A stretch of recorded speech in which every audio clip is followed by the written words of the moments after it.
ठीक है, तो हमारा नेक्स्ट टॉपिक है वर्टिकल अलाइनमेंट।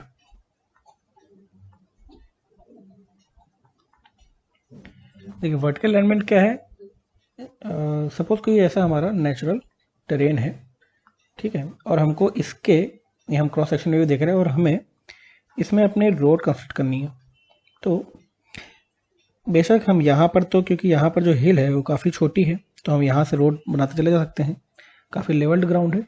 लेकिन यहाँ पर हिल में आने पर क्या होगा कि देखिए ये जो ग्रेडियंट है नेचुरल स्लोप वो काफ़ी हाई है, तो ये परेशानी हो सकती है व्हीकल को यहाँ पर राइज करके मतलब चढ़ने में। तो तरीका क्या है, उपाय क्या है, हम चाहें तो यहाँ से ऐसे करके कुछ अलाइनमेंट बना दें और ये जो ऊपर का पोर्शन है इसको हम कट कर दें, ठीक है, जितना पोर्शन में हमारी रोड चल रही है। और आगे भी देखो जैसे स्टीप करवा रहा है, तो हम क्या कर सकते हैं कि जितना भी हमने मटेरियल यहाँ से निकाला था इसको हम यहाँ करके कुछ फिल कर दें, और हो सकता है कि हमको बाहर से भी ला करके इसको फिल करना पड़े अगर स्टीप स्लोप बहुत ज़्यादा है, ताकि ये जो हम रोड है वो उसको उसके ऊपर बना सके और ऐसे कुछ हमारा प्रोफाइल बन जाए। तो ये हमने इधर कटिंग और फिलिंग की है। ये ऐसा इसलिए किया है क्योंकि हमारा जो नेचुरल ग्राउंड स्लोप है वो काफ़ी हाई है और व्हीकल को चढ़ने में दिक्कत हो सकती है। तो वर्टिकल अलाइनमेंट क्या करता है कि ऐसी ही प्रोफाइल, इस प्रोफाइल को हम कहते हैं वर्टिकल अलाइनमेंट। तो इसमें दो कंपोनेंट होते हैं, पहला है हमारा वर्टिकल ग्रेडियंट और दूसरा है वर्टिकल कर्व। देखिए जैसे हम इसी को अगर हम थोड़ा बड़ा करें, क्या है कि ये हमारा नेचुरल कुछ ऐसा स्लोप है और हमें इसके ऊपर से सड़क पास करवानी है। तो हम क्या करेंगे कि यहाँ से हम कटिंग करेंगे और आगे कहीं जाकर के फिलिंग करेंगे। तो अब क्योंकि व्हीकल इस रोड पे ट्रेवल करेगा, ये जो हमने एक नेचुरल रोड बनाई है ऐसे करके, तो ये जो वर्टिकल अलाइनमेंट है इसमें कुछ दूरी तक, जैसे यहाँ से लेकर के यहाँ तक हम एक स्ट्रेट स्लोप रखेंगे ताकि हमारी सड़क सीधी रहे, और डाउन ग्रेडियंट पर भी हम यहाँ पर एक ऐसे यहाँ पर सीधी लाइन करके एक ग्रेडियंट रखेंगे। और जो बीच का पोर्शन है यहाँ से लेकर के यहाँ तक, यहाँ पर हम क्या करते हैं एक कर्व बनाते हैं, ताकि ये जो हमारा अगर सपोज अगर दोनों ही हम सीधे बनाते तो क्या होता है यहाँ पर किंक आ जाता।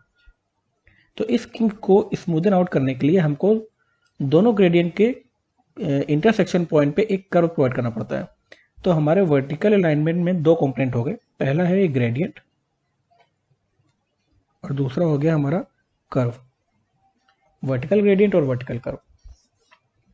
सेम केस आता है हमारा समिट के या वैली के केस में। जैसे अगर हमको कुछ नेचुरल ग्राउंड नीचे की तरफ ऐसे होता और अगर ये स्लोप हमारा बहुत ज़्यादा है तो हमको क्या करना पड़ेगा, यहाँ पर थोड़ी सी हम फिलिंग करेंगे और ऐसे स्ट्रेट हम रोड बिछाएंगे ऐसे और ऐसे, और बीच में हमको क्या बनाना पड़ेगा, कर्व बनाना पड़ेगा, जिसको हम कहते हैं वैली कर्व। तो ये जो कर्व होता है ये है हमारा समिट कर्व, और इसे हम कहते हैं जो नीचे का कर्व बनाते हैं इसे कहते हैं वैली कर्व। दोनों का पर्पज सेम है, स्मूदन आउट करना अपने दोनों ग्रेडियंट्स को। अच्छा, तो जो हमारा ग्रेडियंट है वर्टिकल ग्रेडियंट, आपको ये तो पता चल गया कि ये हमारा स्लोप है स्ट्रेट स्लोप, और ग्रेडियंट हमको देना क्यों पड़ रहा है, ताकि व्हीकल्स को चढ़ने में अगर कठिनाई हो तो उसको हम एक थोड़ा सा लेवल्ड रोड दे सके जिसका स्लोप थोड़ा कम हो। तो ग्रेडियंट में हमारे पास होता है एक रूलिंग ग्रेडियंट, लिमिटिंग ग्रेडियंट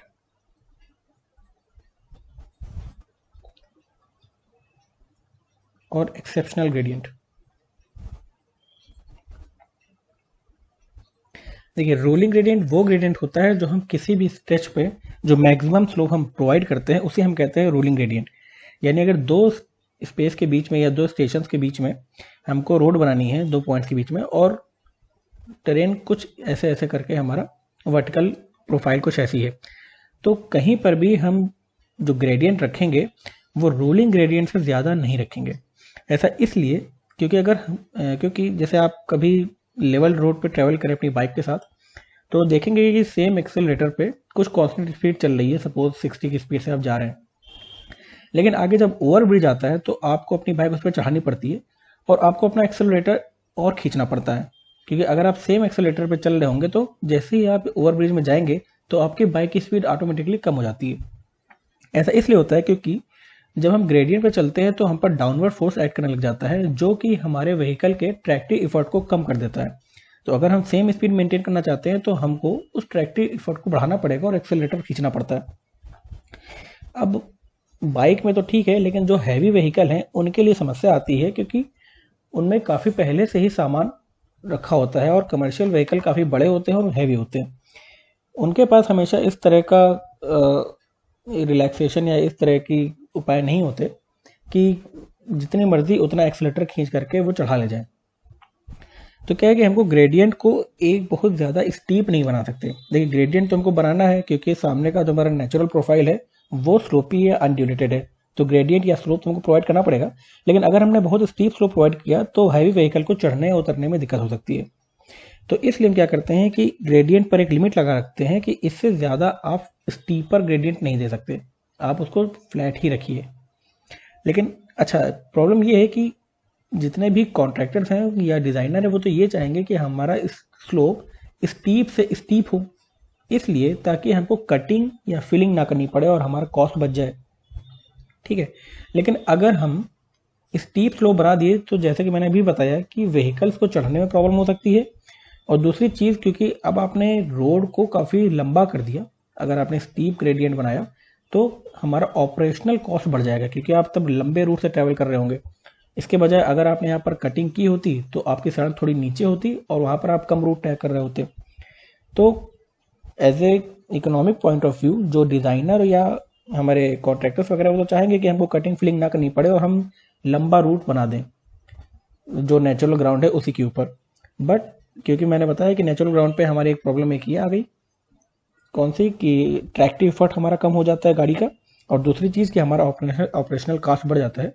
इस वजह से कोड ने कह रखा है कि आपको ग्रेडियंट देना पड़ेगा और ये ग्रेडियंट एक लिमिट से ज़्यादा नहीं होना चाहिए।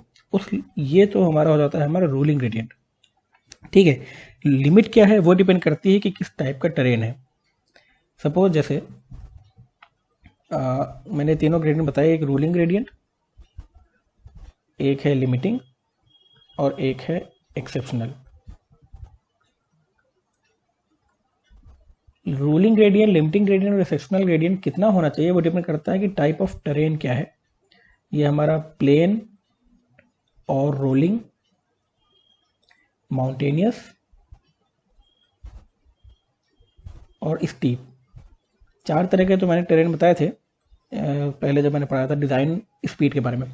तो जो हमारा रूलिंग ग्रेडियंट है वो डिपेंड करता है कि हमारा टाइप ऑफ टेरेन क्या है, और 3.3% मैक्सिमम होता है ग्रेडियंट प्लेन और रोलिंग टेरेन के लिए। यानी कोड कह रहा है कि जब भी आप प्लेन टेरेन पे हैं तो वहाँ पर 3.3% से ज़्यादा आप स्लोप नहीं देंगे। इससे ज़्यादा अगर स्लोप देते हैं तो गाड़ियों को चढ़ने में दिक्कत होगी। माउंटेनियस के लिए ये लिमिट हो जाती है 5% और स्टीप के लिए हो जाती है 6%। यानी अगर माउंटेनियस हमारा और स्टीप टेरेन टाइप का है तो हमारे रूलिंग ग्रेडियंट पे हमने रिलैक्सेशन दे दिया और इसको कह दिया कि चलो 5% तक आप ले जाओ, 5% से ज़्यादा नहीं देना, या स्टीप में 6% तक ले जाओ, उससे ज़्यादा नहीं देना। तो ये हमारा मैक्सिमम ग्रेडियंट होता है जो हम किसी स्टेज पे देते हैं। लिमिटिंग ग्रेडियंट क्या है? कहीं कहीं पर जब हम रूलिंग ग्रेडियंट प्रोवाइड नहीं कर पाते या अनअवॉइडेबल सिचुएशंस आ जाती हैं और हमको रूलिंग ग्रेडियंट से ऊपर बनाना पड़ता है, तब हम लिमिटिंग ग्रेडियंट पे जाते हैं। ऐसा तब करना पड़ रहा है जब हमारा रूलिंग ग्रेडियंट बनाते समय कॉस्ट बहुत ज़्यादा हो जाएगा। सपोज कहीं पर जैसे ऐसा कुछ प्रोफाइल आ गया कि रूलिंग ग्रेडियंट अगर आप देना चाहें तो बहुत ज़्यादा स्ट्रेच हो जाएगा, और इस रूलिंग ग्रेडियंट की वजह से आपकी कटिंग बहुत ज़्यादा आ गई और आपका कॉस्ट बहुत ज़्यादा बढ़ गया, इनॉर्मस कॉस्ट हो गया। तब आप क्या कर सकते हैं कि उन कंडीशंस पे आप लिमिटिंग ग्रेडियंट पहुंचा सकते हैं। तो कुछ कंडीशंस होंगी जिन पर ही आप लिमिटिंग ग्रेडियंट दे देंगे। अगर वो कंडीशन फुलफिल नहीं हो रही तो आपको रूलिंग ग्रेडियंट ही बनाना पड़ेगा, क्योंकि वही मैक्सिमम ग्रेडियंट है किसी स्टेज पर। तो लिमिटिंग ग्रेडियंट भी बता रखा है कोड ने कि 5% आप अगर प्लेन टेरेन पे हैं तो 5% हो, माउंटेनियस ट्रेन तो 6% हो और स्टीप टेरेन तो 7% हो, तो ये भी पता रखा है कि लिमिटिंग ग्रेडियंट इससे ज़्यादा नहीं होना चाहिए। सेम चीज़ आती है हमारे एक्सेप्शनल ग्रेडियंट के लिए। ये एक्सेप्शन मतलब लिमिटिंग ग्रेडियंट से भी ज़्यादा स्लोप का होगा, हमको बनाना पड़ेगा। कहीं पर अगर ऐसी सिचुएशन आ गई कि हमको ग्रेडियंट लिमिटिंग ग्रेडियंट से भी ज़्यादा बनाना पड़ रहा है, तो हम एक्सेप्शनल ग्रेडियंट देंगे। लेकिन जब भी हम कभी एक्सेप्शनल ग्रेडियंट देंगे तो पहले चीज़ कि ये हम 100 मीटर से ज़्यादा स्ट्रेच में नहीं दे सकते। 100 मीटर तक ही आप एक्सेप्शनल ग्रेडियंट दो, उससे ज़्यादा आप एक्सेप्शनल ग्रेडियंट नहीं दे सकते।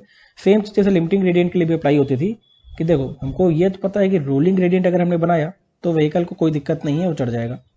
लेकिन जब आप लिमिटिंग ग्रेडियंट बनाएंगे तो व्हीकल को चढ़ने में थोड़ी दिक्कत आ रही है। तो हम क्या करते हैं कि ये जो स्ट्रेच है इसको थोड़ा हम कम कर देते हैं। सिर्फ कुछ समय तक ऐसे लिमिटिंग ग्रेडियंट बनाएंगे, उसके बाद हम थोड़ा सा फ्लैट दे देंगे, फिर हम थोड़ा सा लिमिटिंग ग्रेडियंट देंगे, फिर फ्लैट दे देंगे। ऐसा करके ताकि व्हीकल चढ़े और उसको फ्लैट ट्रेन मिल जाए या फ्लैट सरफेस मिल जाए, थोड़ी दूर तक वो फ्लैट में चले। फिर उसके बाद उसको लिमिटिंग ग्रेडियंट के लिए पावर मिल जाए ताकि यहाँ पर एक्सेलेटर ले लेगा वो। तो ऐसे करते हैं, जब हम लिमिटिंग ग्रेडियंट बनाएंगे तो हमको कुछ स्टेप वाइज इस ग्रेडियंट को प्रोवाइड करना पड़ेगा ताकि बीच बीच में उसको एक्सेलेटर लेने का कुछ कुछ टाइम मिल जाए और वो अपने थ्रस्ट के थ्रू इस लिमिटिंग ग्रेडियंट को पार कर पाए। सेम चीज़ अप्लाई होती है हमारे एक्सेप्शनल ग्रेडियंट के लिए। तो एक्सेप्शनल ग्रेडियंट में एक और क्राइटेरिया कि आप 100 मीटर से ज़्यादा स्ट्रेच नहीं दे सकते। सपोज अगर आपने ये एक्सेप्शनल ग्रेडियंट दे दिया तो ये 100 मीटर स्ट्रेच से ज़्यादा एक्सेप्शनल ग्रेडियंट की लेंथ नहीं होनी चाहिए, और उसके बाद आपको तुरंत फ्लैट या डाउनवर्ड कुछ ग्रेडियंट देना पड़ेगा अगला एक्सेप्शनल ग्रेडियंट देने के लिए। तो ये कुछ ग्रेडियंट्स होते हैं। एक ग्रेडियंट और होता है, वो है मिनिमम ग्रेडियंट। ठीक, एक्सेप्शनल ग्रेडियंट का भी 6.7%, ये होगा हमारा 7% और ये होगा हमारा 8%।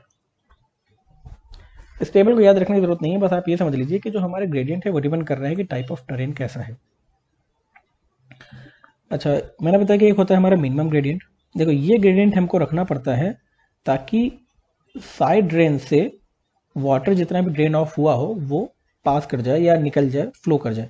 क्योंकि आपको पता है कि हम कैम्बर प्रोवाइड करते हैं, ये हमारा क्रॉस सेक्शन होता है और इसके बगल में हमारा साइड ड्रेन्स होते हैं। कैम्बर इसलिए प्रोवाइड कर रहे हैं ताकि जितना भी वाटर आ रहा है हमारा रेनफॉल के थ्रू वो इन साइड ड्रेन्स पे चला जाए।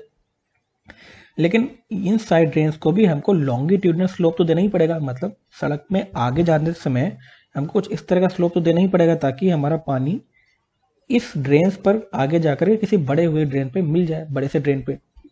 तो ये ग्रेडियंट देने के लिए हम एक मिनिमम ग्रेडियंट सड़क पे प्रोवाइड करते हैं ताकि जितना भी ड्रेन्स में एक्यूमुलेट हुआ पानी हो वो बड़े से ड्रेन पे, आगे वाले लॉन्गिट्यूडनल ड्रेन पे निकल जाए।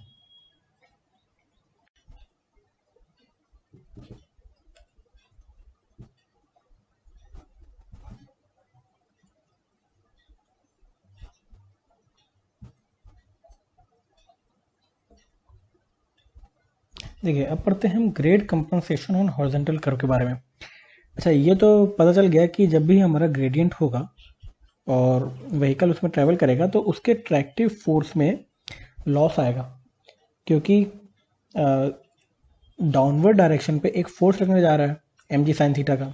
तो जिसकी वजह से क्या हुआ कि डाउनवर्ड डायरेक्शन पे एक फोर्स लग रहा है, तो अब गाड़ी का ट्रैक्टिव फोर्स कम हो गया। एक चीज़ और होती है कर्व रेजिस्टेंस। कर्व रेजिस्टेंस, देखिए जैसे मान लीजिए कि कोई हॉरिजॉन्टल कर्व है, ठीक है, हॉरिजॉन्टल देते हैं आप, कोई हॉरिजॉन्टल कर्व है कुछ ऐसा करके, और ये व्हीकल है,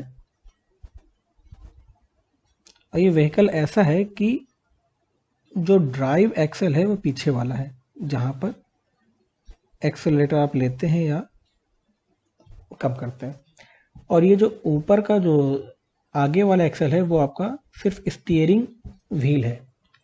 तो क्या होता है कि अभी जब आप एक्सेलेटर लेते हैं या फोर्स लगाते हैं गाड़ी चलाने के लिए, तो ये उसका ट्रैक्टिव फोर्स आता है फॉरवर्ड डायरेक्शन पे। जब गाड़ी कर्व पे चलाना है तो आपको ये वाली स्टीयरिंग घुमानी पड़ेगी। तो नेक्स्ट केस में क्या है कि व्हील्स आपके कुछ ऐसे हो गए, और जो पीछे के व्हील है, क्योंकि वो सिर्फ ड्राइविंग व्हील है, स्टीयरिंग व्हील नहीं है, तो वो सीधे रहे, और यही जो व्हील्स है, जो एक्सेल है, वही आपको ट्रैक्टिव फोर्स दे रहा है आगे की डायरेक्शन पे, ये टी। लेकिन जैसे ही कर्व आता है, आप अपने स्टीयरिंग को मोड़ देते हैं, जिसकी वजह से क्या हुआ कि अब ये वाले व्हीकल है, सॉरी जो ये वाला आपका एक्सल है, वो अब सुपर इम्पोज नहीं कर रहा आपके पीछे वाले एक्सल के साथ। तो क्योंकि आपने स्टीयरिंग मोड़ दिया तो क्या होगा कि इस डायरेक्शन पे आपको ट्रैक्टिव फोर्स कितना लग रहा है, वही ट्रैक्टिव फोर्स इस डायरेक्शन पे आगे जाने के लिए गाड़ी को हेल्प करेगा।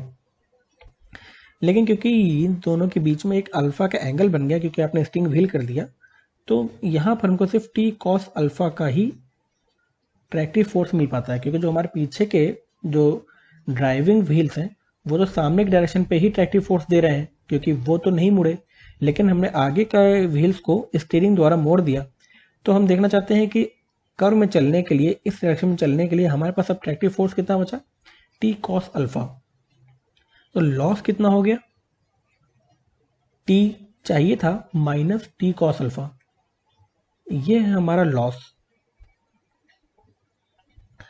इस लॉस को ही हम कहते हैं कर्व रेजिस्टेंस। तो कर्व रेजिस्टेंस क्या है कि जब कोई गाड़ी किसी हॉरिजॉन्टल कर्व पे ट्रेवल करती है तो उसका ट्रैक्टिव फोर्स कम हो जाता है, क्योंकि हम सामने के स्टीयरिंग व्हील्स को मोड़ देते हैं। अब क्योंकि सामने के स्टीयरिंग व्हील्स और जो पीछे के ड्राइविंग व्हील्स हैं वो दोनों अलग अलग डायरेक्शन पे चल रहे होते हैं और उनके बीच में अल्फा का एंगल क्रिएट हो जाता है, जिसकी वजह से फॉरवर्ड डायरेक्शन पे हमको सेम ट्रैक्टिव फोर्स नहीं अवेलेबल हो पाता और कुछ लॉस जनरेट हो जाता है। उस लॉस को हम कहते हैं कर्व रेजिस्टेंस। उसकी वैल्यू होती है T minus T cos alpha.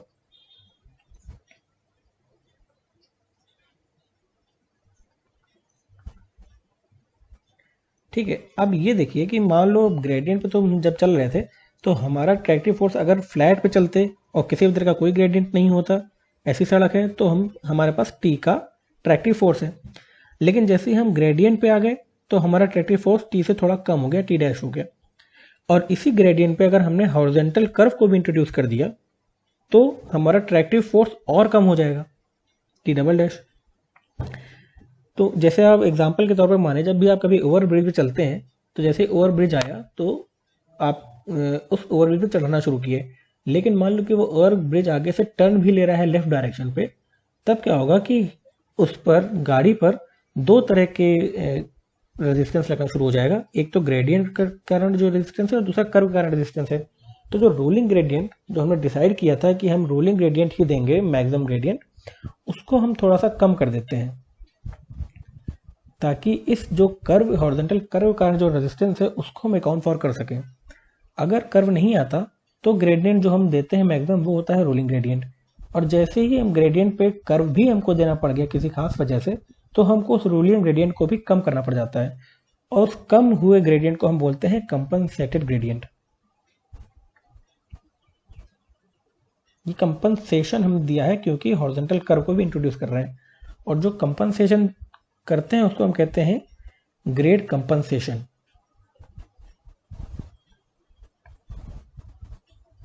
ये कंपनसेशन दे रहे हैं ताकि व्हीकल में जो ट्रैक्टिव एफर्ट कम हो गया है इसको भी अकाउंट फॉर कर सके।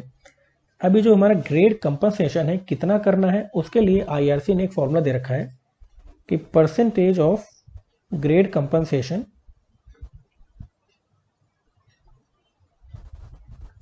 होना चाहिए 30 plus R upon R percentage. ये इंपेरिकल फॉर्मूला है, डायरेक्टली परसेंटेज में निकल के आएगा।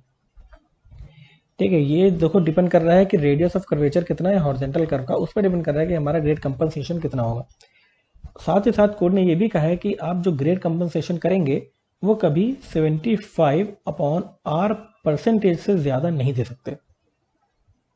तो इसका मतलब क्या है कि रूलिंग ग्रेडियंट पे हम कुछ ग्रेड कंपनसेशन कर रहे हैं और उसको हम कंपनसेटेड ग्रेडियंट बना रहे हैं, और वो ग्रेड कंपनसेशन वो कितना देना है वो कोड ने दे रखा है कि 30 plus R upon R percentage दीजिए और मैक्सिमम 75 बाई आर परसेंट देना होगा। न्यूमेरिकल से भी हम समझेंगे कि क्या कहना चाह रहे हैं हम। अच्छा, ये जो हम ग्रेड कंपनसेशन देते हैं ये सिर्फ हम उन ग्रेडियंट पे देते हैं जहां पर ग्रेडियंट 4% से भी ऊपर होता है। अगर कहीं पर ग्रेडियंट 4% से नीचे है तो हमको ग्रेड को कंपनसेट करने की ज़रूरत नहीं है हॉरिजॉन्टल कर्व के लिए। लेकिन जब भी हमारा ग्रेडियंट स्टीप हो जाएगा, 4% से भी ज़्यादा हमारा स्टीप ग्रेडियंट है, तब हमको ग्रेड को कंपनसेट करना पड़ता है, ग्रेड को थोड़ा फ्लैटर करना पड़ता है, उसको थोड़ा सा नीचे लाना पड़ता है। कितना नीचे लाएंगे? ग्रेड कंपनसेशन के बराबर। एग्जाम्पल के तौर पर मान लीजिए एक क्वेश्चन है numerical,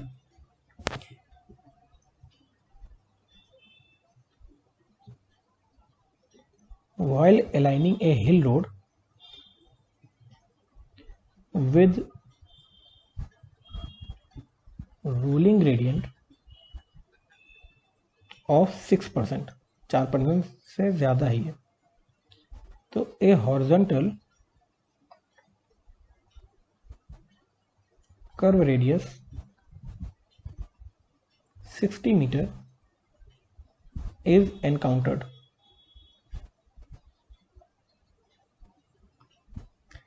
Find the grade compensation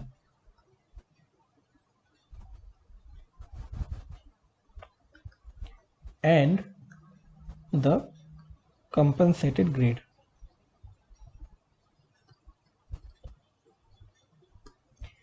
तो क्वेश्चन क्या कह रहा है कि हिल रोड में कोई 6% का हमने रूलिंग ग्रेडियंट डिसाइड किया था, लेकिन एक हॉरिजॉन्टल कर्व भी उस ग्रेडियंट में आ गया, तो बताओ कि ग्रेड कंपनसेशन कितना करें, उसको कितना फ्लैट करें और कंपनसेटेड ग्रेडियंट कितना होगा। तो सबसे पहले क्योंकि 4% ज़्यादा है इसलिए हमको ग्रेड कंपनसेशन करना ही पड़ेगा। तो ग्रेड कंपनसेशन कितना हम करते हैं, इसके लिए हमको फॉर्मूला बता रखा है कोड ने, 30 + R/R परसेंटेज।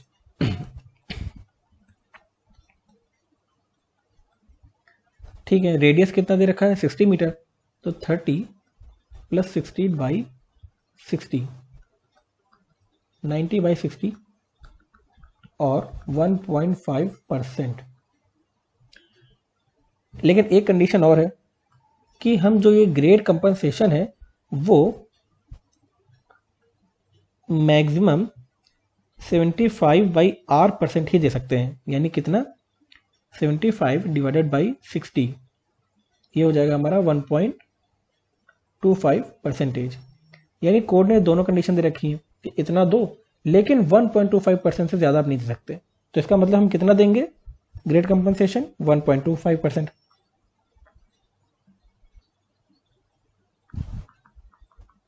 और कंपनसेटेड ग्रेड कितना हो जाएगा फिर,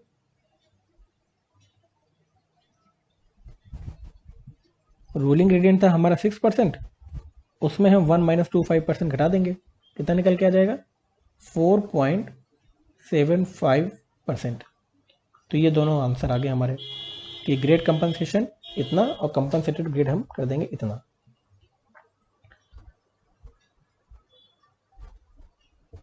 अच्छा, अब मैंने बताया था कि वर्टिकल अलाइनमेंट में हम दो चीज़ें पढ़ते हैं, पहला था ग्रेडियंट और दूसरा था कर्व। अच्छा, ग्रेडियंट में एक चीज़ और समझ लेते हैं, जैसे हम जब भी ग्रेडियंट में कितना, ग्रेडियंट को हम डिनोट करते हैं परसेंटेज, जैसे अभी पीछे देख ही रहे हैं कितना परसेंट ग्रेडियंट है। जैसे मान लिया मैंने बोला 4%, इसका मतलब 4/100 ये बोलना चाह रहे हैं 4% का मतलब, यानी 100 मीटर की डिस्टेंस अगर स्ट्रेच चलेंगे तो 4 मीटर हमारा राइज हो जाएगा। इस तरह करके हम ग्रेडियंट दिखाते हैं। जैसे हमने बोला 6% ग्रेडियंट है, तो इसका मतलब कि 100 मीटर चलेंगे तो 6 मीटर का राइज हो जाएगा, थोड़ा स्टीपर ग्रेडियंट हो जाएगा। तो जब हम ग्रेडियंट को अपवर्ड डायरेक्शन दिखाते हैं, ठीक है, तो हम उसको पॉजिटिव फॉर्म में डिनोट करते हैं, +4% या +6%। लेकिन जब भी कभी राइज एंड फॉल, जब कभी ग्रेडियंट में फॉल आता है और हम डाउनवर्ड ग्रेडियंट दिखाते हैं तो हम उसको -2% या -3% ऐसे करके डिनोट करते हैं। ठीक है, तो ग्रेडियंट में जैसे हमने यहाँ पर एक अपवर्ड ग्रेडियंट बनाया और हमने बोल दिया ये हमारा +2% है, और यहाँ पर हमने एक डाउनवर्ड ग्रेडियंट बनाया और ये बोल दिया कि हमारा -3% है, -3% क्योंकि ये डाउनवर्ड ग्रेडियंट है।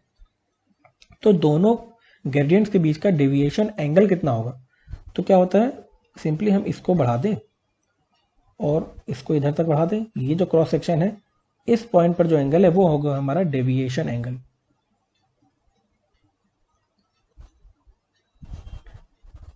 Capital N. तो जो हमारा कैपिटल एन होता है वो होता है हमारा एल्जेब्रिक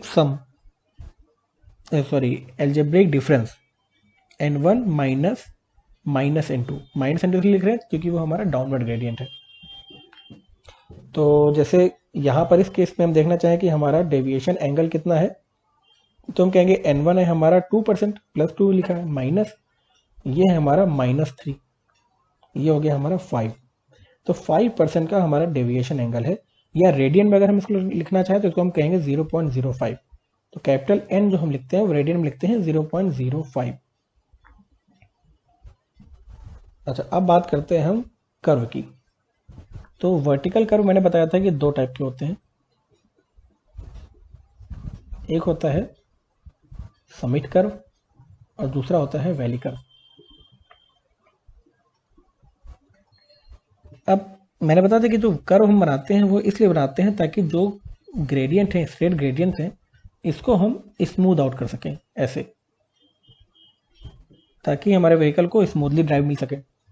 अब दो कंडीशन है, पहला कि जैसे ये दोनों ग्रेडियंट आप इतना लंबा स्ट्रेच लाए और सिर्फ इतना छोटा सा आपने कर दे दिया, या दूसरा कंडीशन क्या है कि आपने यहां से और यहां तक आपने स्ट्रेट पोर्शन लाया और आपने इतना बड़ा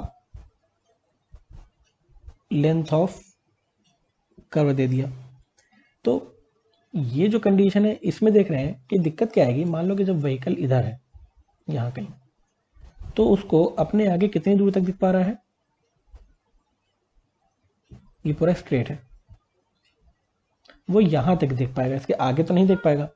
जब इतना आगे आ जाएगा तब भी वो यहीं तक ही देख पा रहा है, जब यहां पर आएगा तब भी वो सिर्फ इतना ही देख पा रहा है। इसका मतलब कि जब राइजिंग ग्रेडियंट पे गाड़ी चलती है तो वो सिर्फ उतनी ही दूरी तक देख पा रहा है जहां तक हमारा राइजिंग ग्रेडियंट चल रहा है। जैसे ही डाउनवर्ड ग्रेडियंट आएगा, यहाँ कहीं अगर पेड़ वेड़ गिरा हुआ होगा तो उसको नहीं दिखेगा। वो उसको कब दिखेगा, जब वो यहाँ पर जस्ट एकदम क्रेस्ट पे पहुंच जाएगा, तब उसको दिख पाएगा कि यहाँ कहीं आगे कोई ऑब्स्ट्रक्शन पड़ा हुआ है। इसका मतलब जब हम कर्व डिजाइन करेंगे तो हमको इस बात का ध्यान रखना है कि व्हीकल्स को सफिशिएंटली पहले सामने की चीजें दिखना शुरू हो जाए। इसका मतलब साइड डिस्टेंस एक हमारा क्रूशल क्राइटेरिया हो जाएगा डिजाइन ऑफ कर्व का। जैसे अगर हमने इस कंडीशन देखेंगे तो सपोज हमारी गाड़ी अगर यहां पर भी है तो वो इतने आगे तक देख पा रहा है, जब गाड़ी कहीं यहां पर होगी तब वो इतने आगे तक देख पाएगा। मतलब आप ये देख रहे हैं कि अगर आपने लेंथ ऑफ कर्व जितना ज्यादा या फ्लैटर बनाते जा रहे हैं उतना ज्यादा साइड डिस्टेंस आपकी बढ़ती जा रही है, और जितना छोटा अगर आप कर्व बनाएंगे साइड डिस्टेंस आपको कम अवेलेबल हो पाएगी। तो जब भी हम समिट कर्व डिजाइन करते हैं तो हमारे लिए क्रूशियल फैक्टर हो जाता है साइड डिस्टेंस। तो इसलिए कितना बड़ा हमको कर्व प्रोवाइड करवाना है ये डिपेंड करता है कि साइड डिस्टेंस कितनी है।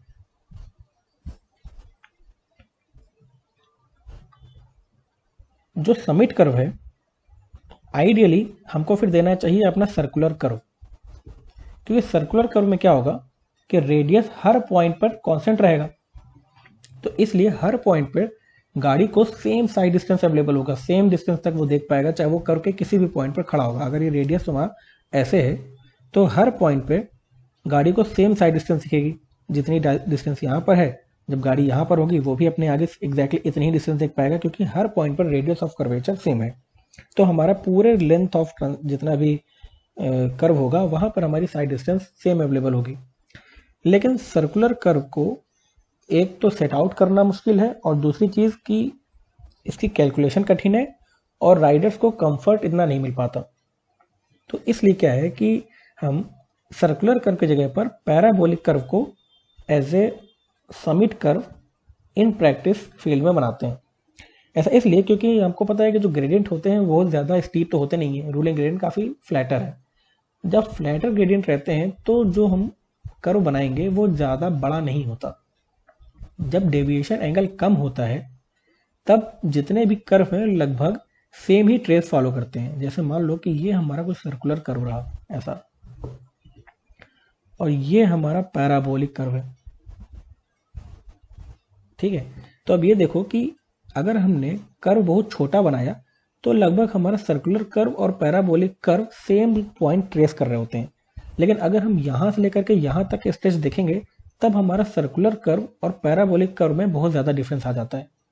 तो जितना छोटा कर्व होगा सारे कर्व उतना ज़्यादा सेम पॉइंट को ट्रेस कर रहे होते हैं। तो इसलिए क्योंकि हम समिट कर्व में कर्व हमारा बहुत ज़्यादा लेंथ का नहीं हो पाता, तो हम पैराबोलिक कर्व को as a straight out curve choose कर सकते हैं। तो प्रैक्टिकल कंडीशन में हम पैराबोलिक कर्व को हम अपने समिट कर्व के तौर पर डिज़ाइन करते हैं। तो उस पैराबोलिक कर्व की जो हमारी इक्वेशन होती है वो होती है n/2l इंटू एक्स स्क्वायर। देखो पैराबोलिक इक्वेशन है जहां पर n क्या है, हमारा डेविएशन एंगल, जो हमने अभी ऊपर बताया, और l क्या है, हमारा लेंथ ऑफ टोटल कर्व। तो ये होती है हमारी पैराबोलिक कर्व की इक्वेशन।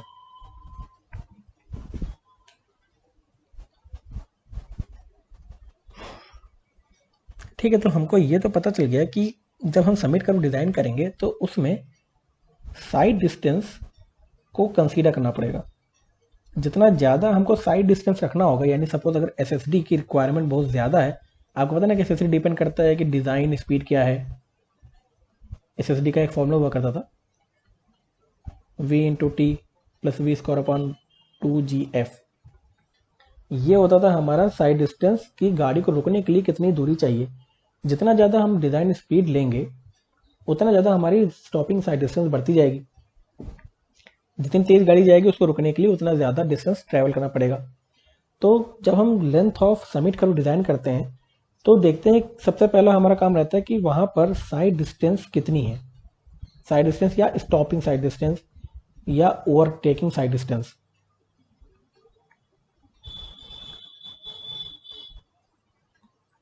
तो पहला काम हमारा ये है कि वहाँ पर जिस टेरेन पे हम ये बना रहे हैं वहाँ पर ये डिसाइड करना है कि स्टॉपिंग साइड डिस्टेंस और ओवरटेकिंग साइड डिस्टेंस की रिक्वायरमेंट कितनी है।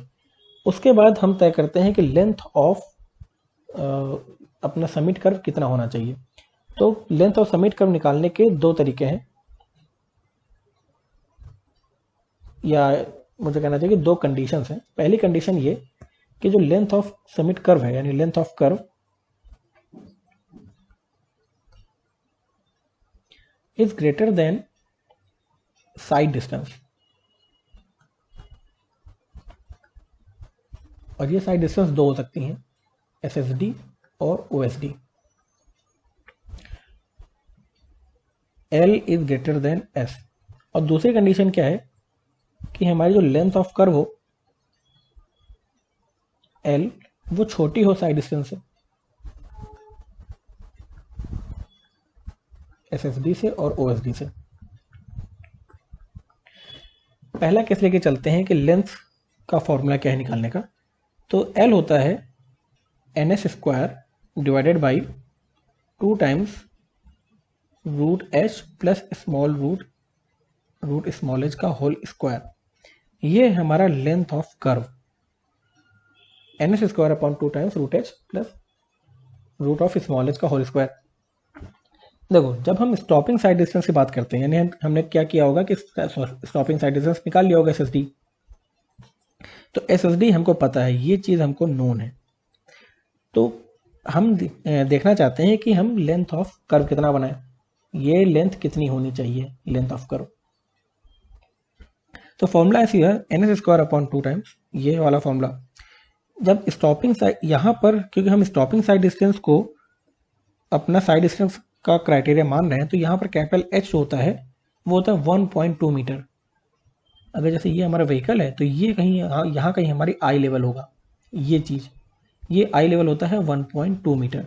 ये जब मैंने स्टॉपिंग साइड डिस्टेंस पढ़ा था तभी बताया होगा कि 1.2 मीटर आई लेवल और 0.15 मीटर हाइट का ऑब्जेक्ट कितनी दूर पहले से देख पा रहा है, वही हमारे स्टॉपिंग साइड डिस्टेंस गवर्न करता है। तो ये जो कैपिटल H है वो 1.2 मीटर होता है और ये स्मॉल h है वो होता है 0.15 मीटर। इन दोनों वैल्यूज को जब हम यहाँ पर रखते हैं तो हमको मिलता है कि लेंथ ऑफ कर्व होना चाहिए NS²/4.4। आप यहाँ पर h की वैल्यू 1.2 रखेंगे, स्मॉल h की वैल्यू 0.15 रखेंगे, तो NS²/4.4 आपकी लेंथ ऑफ कर्व निकल के आ जाता है। अच्छा, यहाँ से जब हम लेंथ ऑफ कर्व निकालते हैं, सपोज कि हमारी स्टॉपिंग साइड डिस्टेंस थी 150 मीटर, ठीक है, और आपने इस फॉर्मूले में सारी चीज़ें पुट करी और NS²/4.4 में रख करके आपने लेंथ ऑफ कर्व निकाल दिया 160 मीटर। तो ये जो फॉर्मूला आपने लगाया था, तो ये आपको पहला केस था, length of curve is greater then S. तो यहाँ पर जब आपने सोल्यूशन निकाला तो 160 मीटर के लेंथ ऑफ कर्व निकल के आई और एस था आपका 150 मीटर, तो हम सेफ हैं, तो ये फॉर्मूला वैलिड है। और लेंथ ऑफ कर्व हम रिपोर्ट कर देंगे कि 160 मीटर का लेंथ ऑफ कर्व अपने यहाँ पर बना दो। लेकिन अगर यही चीज़ हमको 140 मीटर निकल के आ जाती, तो ये फॉर्मूला तो केवल तभी वैलिड है जब length of curve is greater then S है। तब उस केस में हम क्या करेंगे कि ये फॉर्मूला हटाएंगे और एक दूसरा फॉर्मूला लगाएंगे। दूसरा फॉर्मूला क्या होगा, L is equal to 2s minus 1 upon या 2s minus 2 times of root H plus root H का whole square divided by n। यहाँ पर भी आप h को 1.2 मीटर और स्मॉल h को 0.15 मीटर रखेंगे तो कुछ फॉर्मूला निकल के आएगा 2s minus 4.4 divide by n। ये है हमारी लेंथ ऑफ कर्व, ठीक है। और यहाँ से निकाल के देखेंगे, अगर ये हमारा निकल के आ गया 148 मीटर तो हमारा सही है, ठीक है, क्योंकि हमारा SSD तो था 150 मीटर और ये हमने 150 मीटर से कम लेके आ गए क्योंकि length of curve is less then S का केस चल रहा था। अच्छा, तो ये हमारा था पहला केस जिसमें हमारा length of curve greater than S था, तो हमने ये फॉर्मूला लगा दिया। और जब हमने देखा कि लेंथ तो हमारी कम निकल के आ गई तो हमने लेंथ लेस देन एस वाला फॉर्मूला लगा दिया जो कि ये है।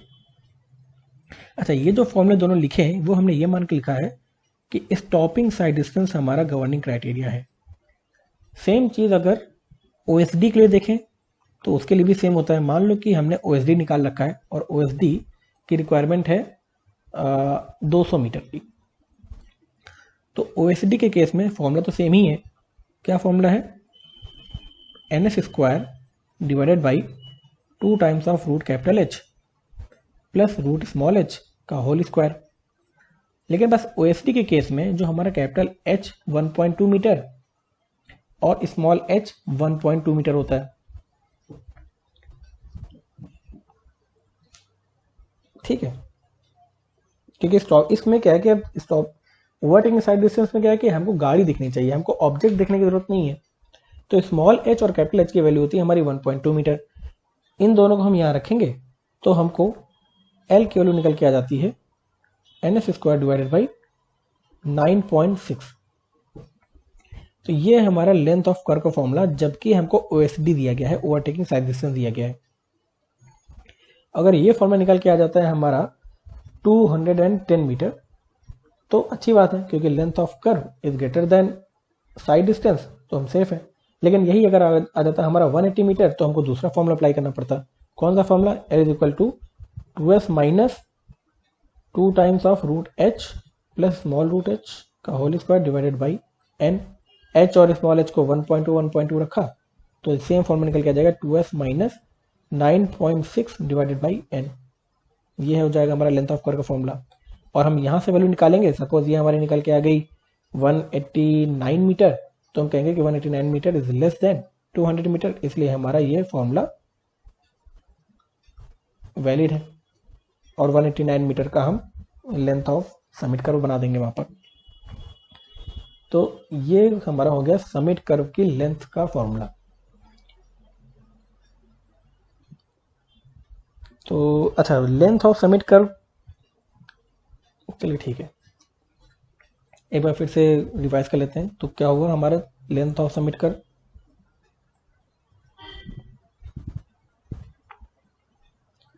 दो कंडीशन होती हैं, पहली L is greater then S, दूसरी L is less then S।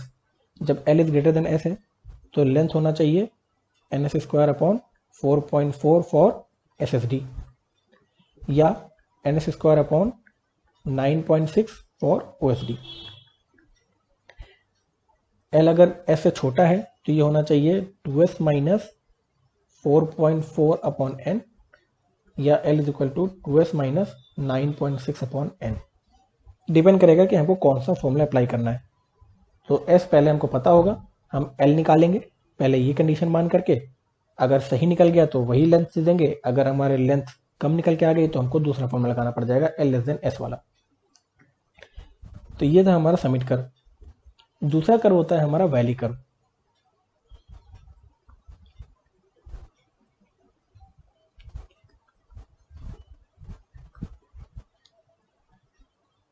Valley curve क्या होगा, जैसे हमारा कोई एक डाउनवर्ड ग्रेडियंट है, ठीक है, और उसको हमको अपवर्ड ग्रेडियंट से जोड़ना है, तो हमको यहाँ पर एक कर्व देना पड़ेगा स्मूथ आउट करने के लिए इसके इंटरसेक्शन को।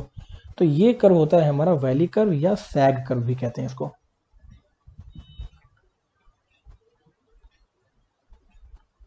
तो ये वैली कर्व कब हो रहा है, जब हमारा डाउनवर्ड ग्रेडियंट किसी अपवर्ड ग्रेडियंट से मैच करने जा रहा है, तो हमको वैली कर्व बनाने की जरूरत पड़ रही है।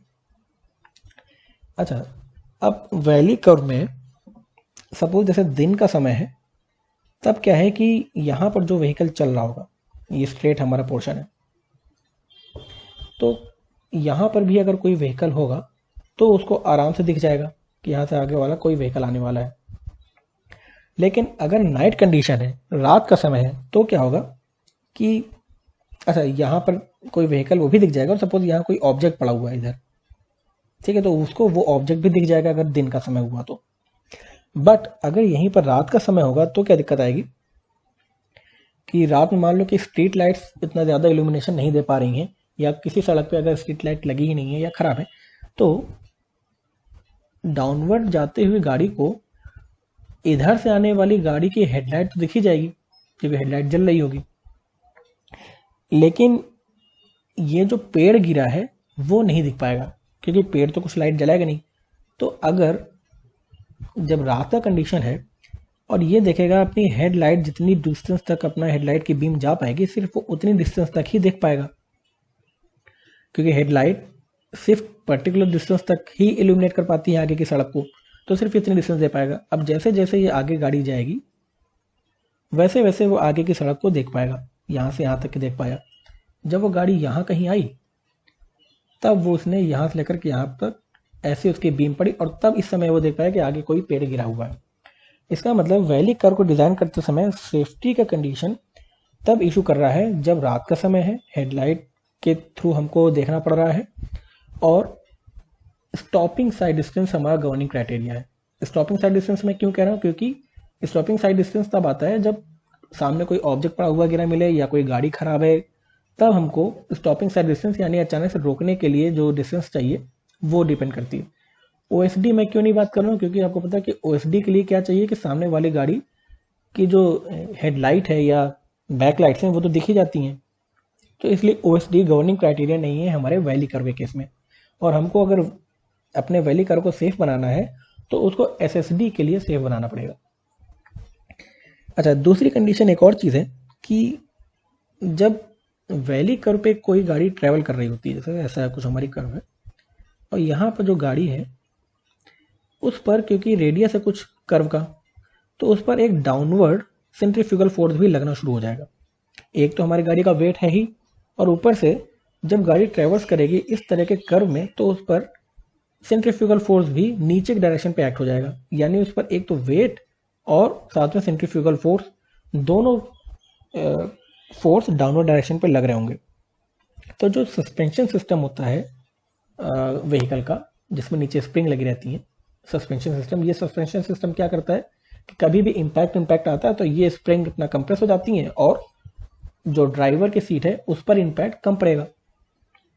लेकिन जब वैली कर्व पे गाड़ी ट्रेवल करती है तो एक तो वेट के कारण प्लस सेंट्रीफ्यूगल फोर्स के कारण सस्पेंशन सिस्टम हमारा काफ़ी कंप्रेस सिचुएशन में रहता है, पहले ही कंप्रेस हो गया काफ़ी, क्योंकि दोनों फोर्स डाउनवर्ड डायरेक्शन पे लग रहे हैं।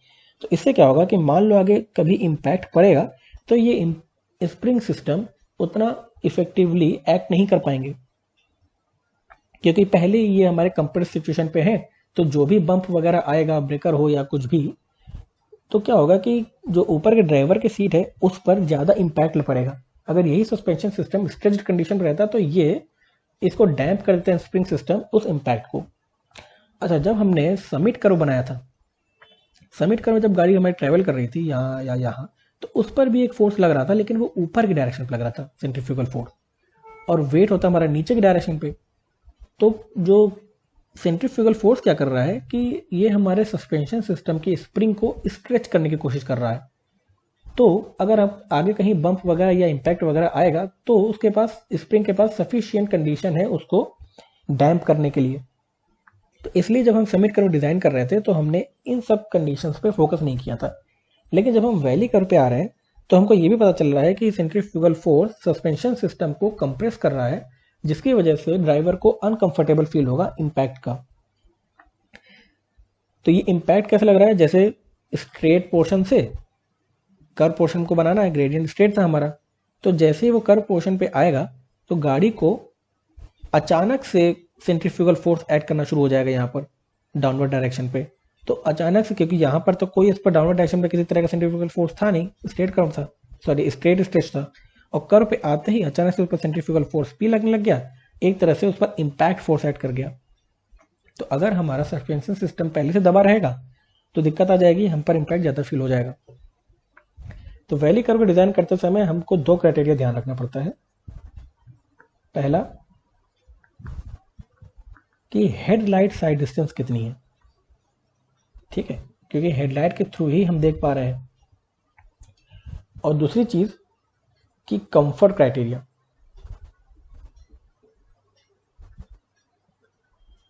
कंफर्ट क्राइटेरिया का मतलब क्या है? कंफर्ट हम कैसे दे पाएंगे? हम देते हैं rate of change of centrifugal accel, rate of change of radial acceleration. जब हम इस rate of change of radial acceleration को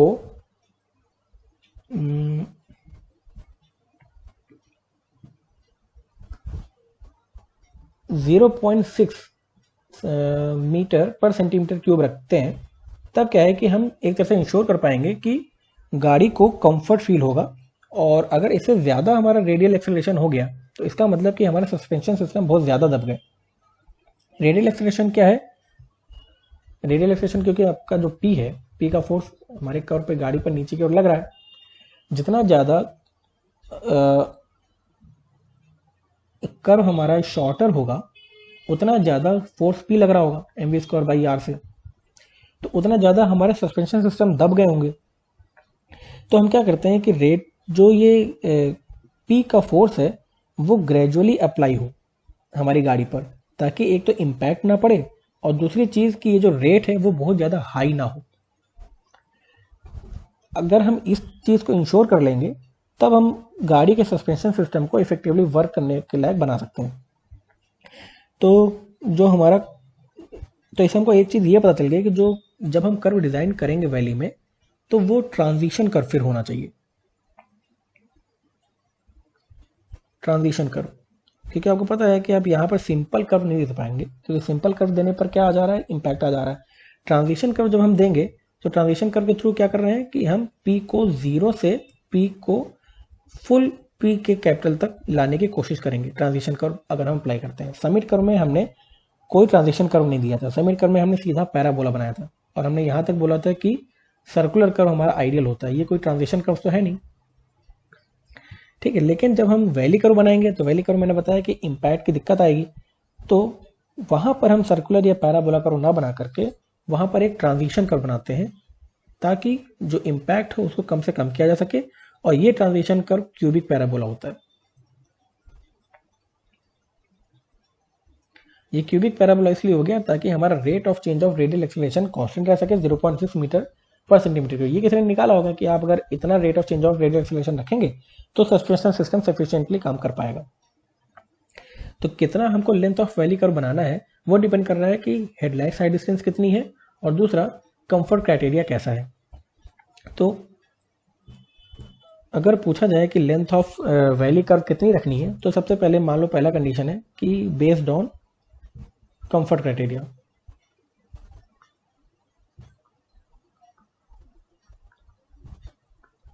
based on comfort criteria length होनी चाहिए हमारी 2 times root NV³ empirical formula है, ठीक है। यहां पर n क्या है अपना, वही डेविएशन एंगल, दो ग्रेडियंट्स के बीच का डेविएशन एंगल कितना है, ये एंगल, क्योंकि इनके बीच में ही तो हमको अपना वैली कर्व प्रोवाइड करना है। ये रेडियन में होना चाहिए, यानी जैसे अगर डेविएशन एंगल निकल के आया 5% तो हम बोल देंगे 0.05। ठीक है। v क्या है अपना डिजाइन स्पीड,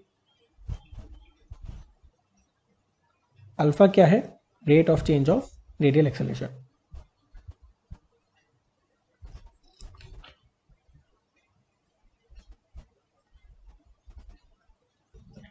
और ये जो rate of change of radial acceleration है वो 0.6 कोड ने पहले ही कांस्टेंट कर रखा है, 0.6 मीटर पर सेंटीमीटर क्यूब। ठीक है। तो यहां से हम क्या करेंगे, लेंथ निकालेंगे कि रिक्वायरमेंट कितनी है वैली कर्व की। सेकंड क्राइटेरिया है अपना based on headlight side distance. इसमें भी अब दो केस आ जाते हैं जैसे हमने समीट कर्व में पढ़ा था। पहला कि लेंथ ऑफ कर्व HSD से ज़्यादा हो या लेंथ ऑफ कर्व HSD से कम हो। तो पहले HSD निकालेंगे कि HSD कितना है, और उसके बाद हम देखेंगे कि लेंथ ऑफ कर्व कितना होना चाहिए। तो पहला कंडीशन मान के चलेंगे, मान लिया कि लेंथ ऑफ कर्व HSD से ज़्यादा है, तो लेंथ होनी चाहिए हमारी NS² upon 2 times H plus S tan alpha.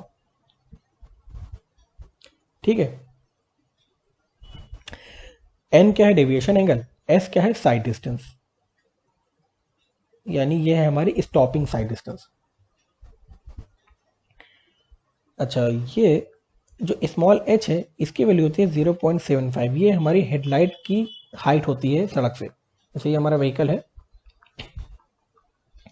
तो यहाँ कहीं हेडलाइट होगी उसकी, तो जो हेडलाइट होती है वो हमारी होती है 0.75 मीटर ऊंचाई पर, कोड ने ऐसा बता रखा है। और अल्फा होता है 1 डिग्री, ये होता है हमारा बीम एंगल। जो हेडलाइट की बीम है वो कितना एंगल बना रही है, वो है हमारा 1 डिग्री। तो जब हम h को 0.75 रखते हैं और अल्फा को 1 डिग्री रखते हैं तो ये फॉर्मूला और रिड्यूस होकर के छोटा फॉर्म में आ जाता है।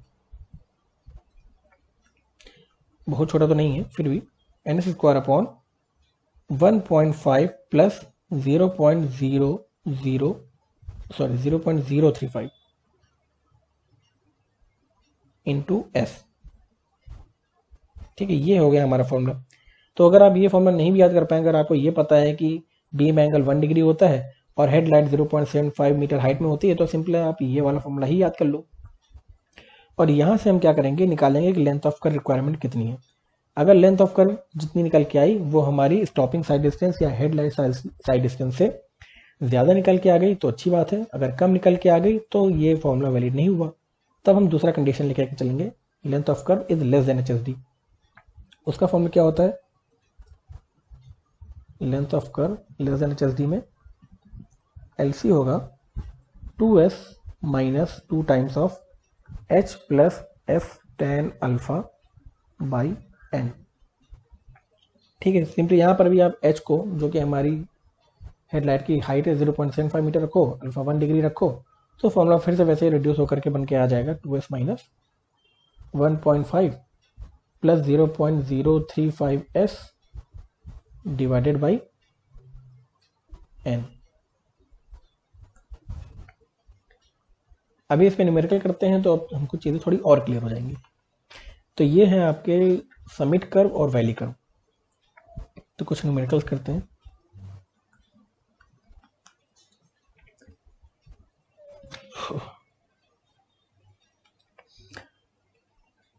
A vertical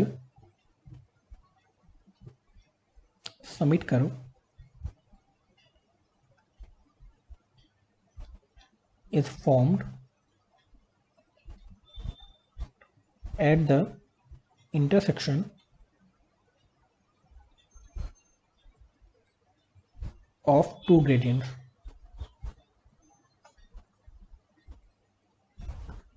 कौन कौन से, +3% and -5%. Design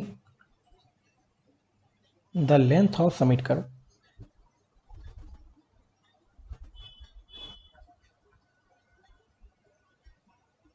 to provide a stopping side distance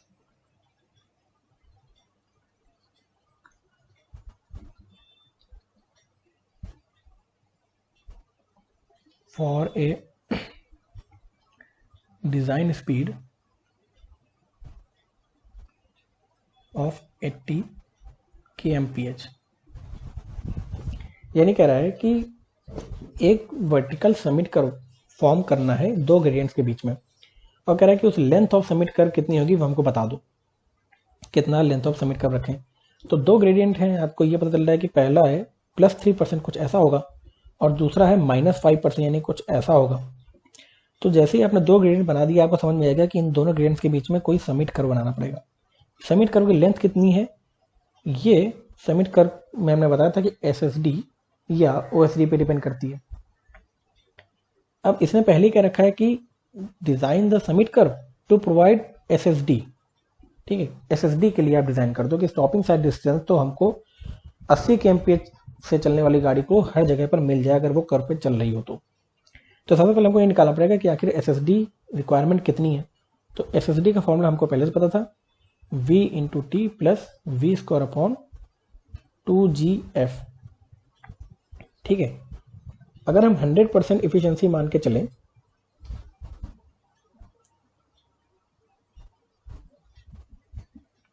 तो V स्क्वायर अपॉन 2GF। ठीक है, अब यहाँ पर हमारी डिज़ाइन स्पीड कितनी दे रखी है, 80 kmph। तो 0.278 इंटू 80 ये होगी हमारी speed, multiplied by time. Time कितना लेते हैं हम, 2.5 सेकेंड्स लेते हैं। SSD में हम याद करो ISC ने कहा था कि 2.5 सेकेंड्स हमारा रिएक्शन टाइम होता है, प्लस V कितना हो जाएगा 80 इंटू 0.278 की स्पीड का square upon 2 times 9.81 multiply F कितना लेंगे 0.35। ठीक है, इसके भी टेबल बने थे कि कितने डिजाइन स्पीड के लिए कितना फ्रिक्शनल फोर्स होता है, लेकिन आप 0.35, 0.36, 0.37 कुछ भी मान सकते हैं क्योंकि क्वेश्चन में तो कुछ दिया नहीं गया है। तो इसको कैलकुलेट करके आंसर निकालिए।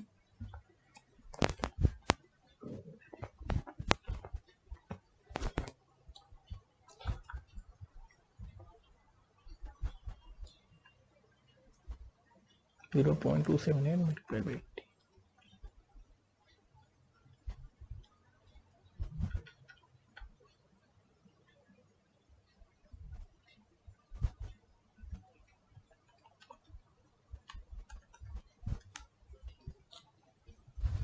वन 27.628 मीटर, यानी लेंथ ऑफ कर्व हमको ऐसा डिजाइन करना है कि हर पॉइंट पे 127 मीटर का SSD अवेलेबल हो जाए। तो पहला कंडीशन मान के चलेंगे कि लेट्स से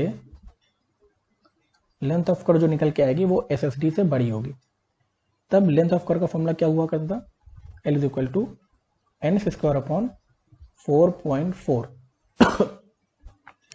n कितना है, ये होता है हमारा n1 माइनस n2।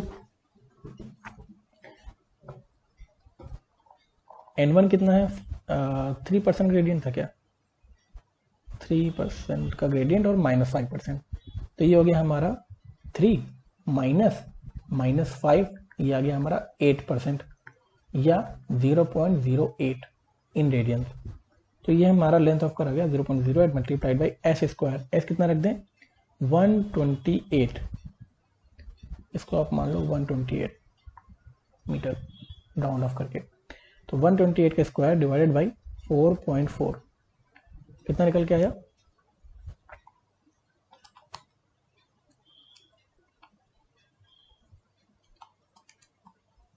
297.89 मीटर। और बिकॉज लेंथ ऑफ कर्व जो कि हमारी 297 आ गई इज ग्रेटर देन SSD, तो ये फॉर्मूला हमारा वैलिड था। तो पूछा कि कितना हमको लेंथ ऑफ समिट कर्व बनाना है, तो हम कहते हैं कि length of curve should be 298 metre. ठीक है, नेक्स्ट क्वेश्चन करते हैं।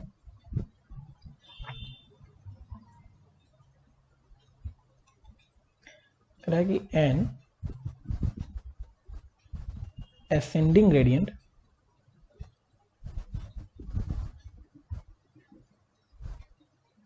of 1 in 100 meters meets a descending gradient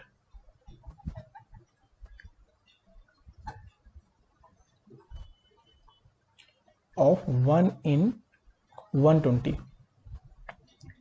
A summit curve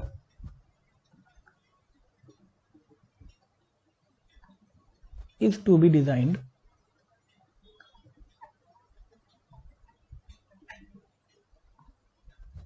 for a speed of 80 kmph so as to have an overtaking side distance of 470 metres. तो अब हमको पता है कि समिट कर्व को एसएसडी या ओएसडी दोनों के लिए ही डिजाइन करते हैं। अच्छी बात है कि इसने ओएसडी पहले दे दिया, हमको निकालना नहीं पड़ा, 470 मीटर दे दिया। पूछा है लेंथ ऑफ कर्व कितना होगा। लेंथ ऑफ कर्व का फॉर्मूला हमको फिर से पता है, कितना होता था, n²/9.6।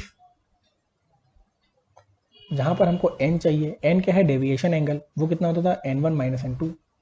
n1 कितना है, अब देखो हमको ये 1/100 और 1/120 इस फॉर्म में दे दिया, तो 1/100 का मतलब कितना परसेंटेज हुआ, इसको हम 100 है तो 100/100 कर दिया, ये आ गया 1, तो ये है हमारा 1% का ग्रेडियंट। दूसरा ग्रेडियंट है 1/120, इसका मतलब 100/120 कितना हुआ, 0.8333%। तो दूसरा ग्रेडियंट हो गया हमारा 0.8333 ग्रेडियंट। अच्छा, ये वाला असेंडिंग ग्रेडियंट दे रखा है और ये वाला डिसेंडिंग ग्रेडियंट दे रखा है, तो कुछ ऐसा दिख रहा है कि पहला 1% वाला थोड़ा स्टीप है और दूसरा वाला थोड़ा सा स्मूथ है, 0.833% का है। तो इसके बीच में हमको सबमिट कर देना पड़ेगा। इसकी लेंथ कितनी होनी चाहिए, वो कह रहा है कि गवर्न करो कि स्टॉपिंग साइड डिस्टेंस से, तो कैपिटल N हो गया हमारा N1 - N2 यानी 1 - 0.833 कितना आ गया, 1.8333%।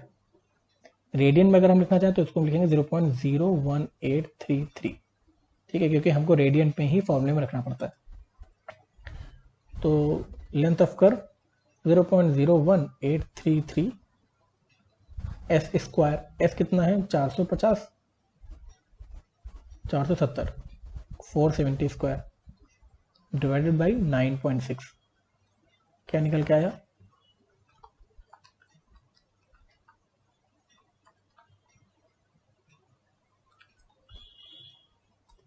421.84 मीटर। क्या लेंथ ऑफ कर्व ओएसडी से बड़ा है, नहीं, length of curve is less than OSD, क्योंकि ओएसडी तो हमारा था 470 और लेंथ ऑफ कर्व निकल के आया है 421। इसका मतलब कि ये वाला फॉर्मूला वैलिड नहीं है, तो लिखेंगे simply since length of curve is less than OSD, applying formula L is equal to कितना था, 2s - 9.6/n for length of curve less than OSD। तो यहां से देखते हैं कितना निकल के आ रहा है, 2 टाइम्स ऑफ s कितना है, 470 माइनस 9.6 डिवाइड बाई n है 0.01833।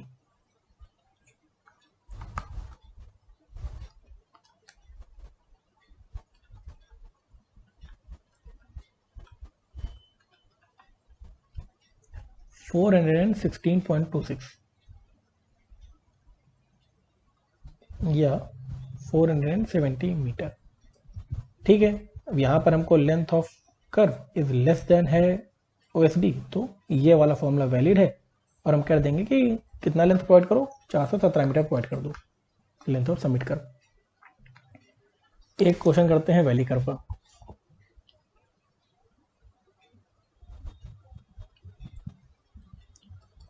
क्वेश्चन है, ए valley curve is formed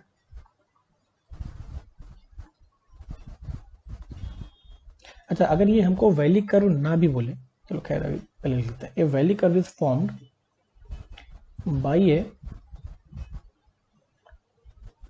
descending gradient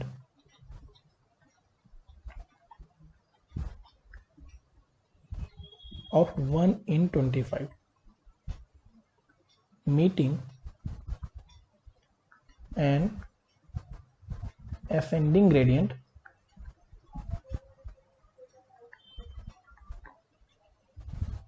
and ascending gradient of 1 in 30। क्या कह रहा है कि design the length of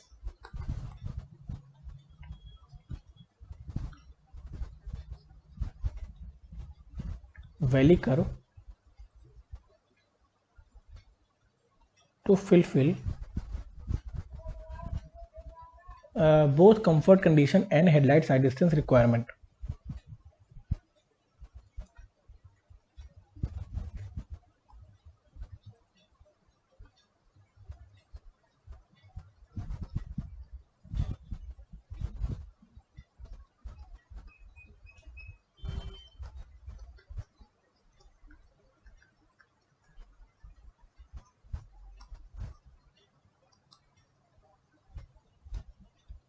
For a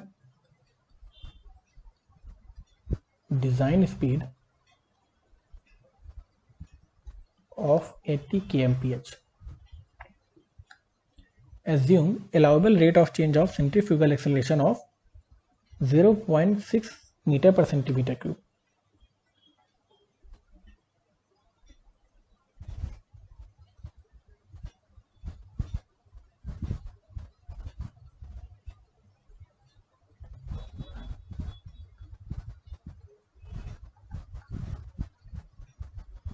centrifugal acceleration of 0.6 metre पर सेंटीमीटर क्यूब। एक तरह से इसने अल्फा दे रखा है। अब वैली कर्व को डिजाइन करना है। इसने कहा कि दोनों केस के लिए डिजाइन करो, कंफर्ट कंडीशन के लिए और हेडलाइट साइड डिस्टेंस कंडीशन के लिए। तो हमको पहले बताया for comfort condition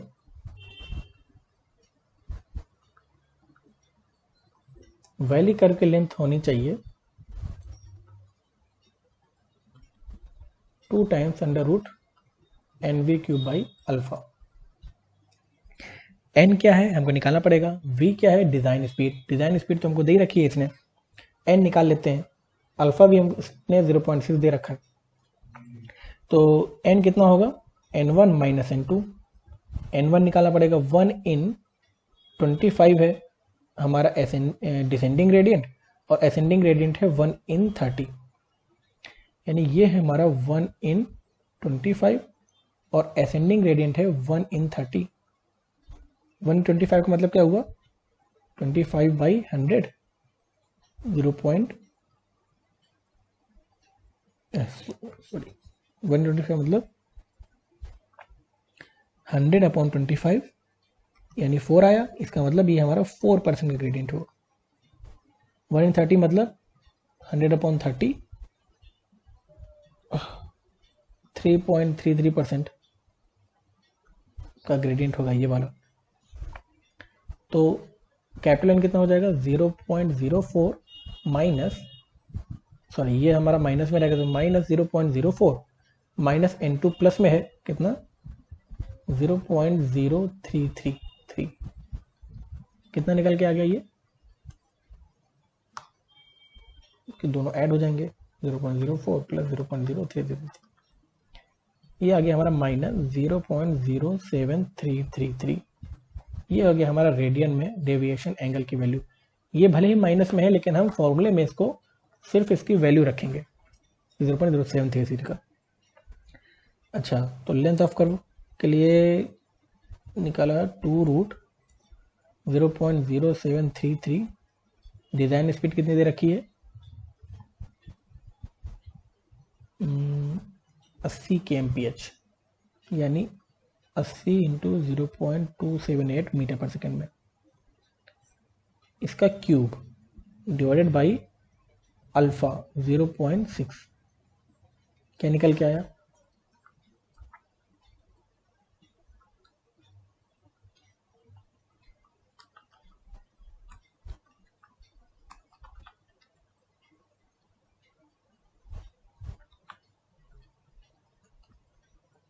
73.33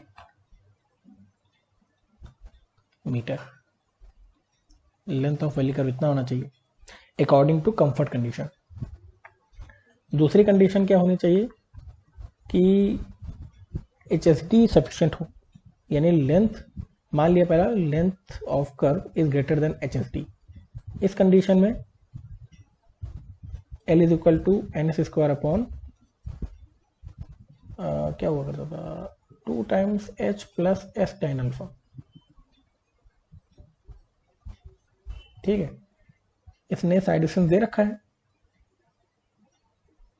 side distance निकालना पड़ेगा हमको। ठीक है, तो SSD निकालते हैं S निकालने के लिए। S होता है हमारा VT plus V square upon 2GF।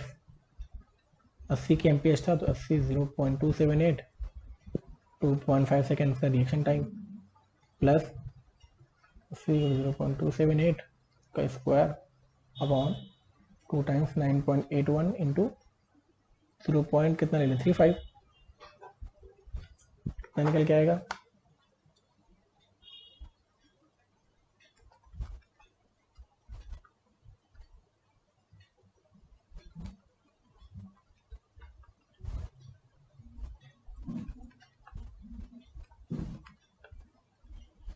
127.628 या 127.628 मीटर, इसको हम 128 मीटर मान लेते हैं। ये है हमारी स्टॉपिंग साइड डिस्टेंस। इस डिज़ाइन स्पीड के लिए रुकने के लिए इतनी डिस्टेंस चाहिए। अच्छा, तो n की वैल्यू हमने ऊपर निकाली थी, कितनी थी 0.0733 थी। S स्क्वायर यानी 128 का square upon 2 times of H plus S tan alpha, तो ये होता था हमारा 0.75 headlight side distance, sorry headlight की ऊंचाई, प्लस S अभी हमने निकाला 128 इंटू tan, क्योंकि 1 डिग्री होती है बीम एंगल तो 1 डिग्री रख दिया यहाँ पे।